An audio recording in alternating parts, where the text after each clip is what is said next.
Good morning guys! Ang aking ipinapakita sa inyo ay green and red color na lupo kung tawagin dito sa amin.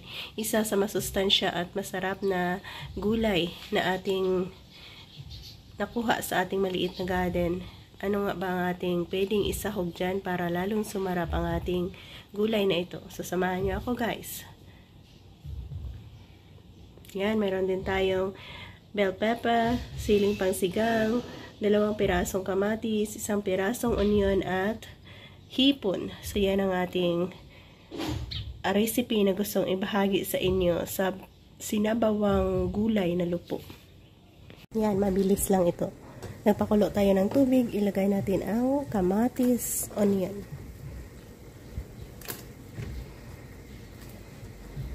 Siling mahaba. Ang ating hipon.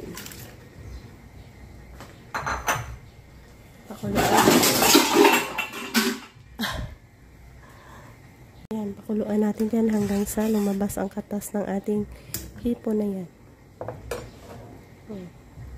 Bell pepper. Cover. Yan, di ba ang bilis lang? Lagyan natin ng asin. Asin lang. Masarap na kasi ang katas ng ating hipon din. And then, i-add natin ang ating lupo recipe na gulay. Red and green. O, diba? Masarap ulam natin. Sarap hihigupin.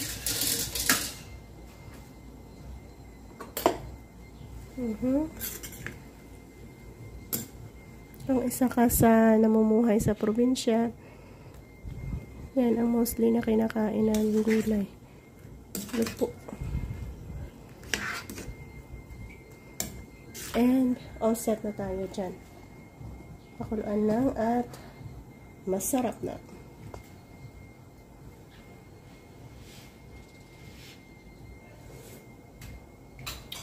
Gamit. Yan, dito na ako mag-e-end. Salamat sa pagsabay sa akin sa ating pagluluto. Hopefully nagustuhan nyo at kung mayroon kayong nakita ang ganitong klaseng gulay dyan sa inyong paligid, do follow the same method at sure ako magugustuhan nyo ang style na ito.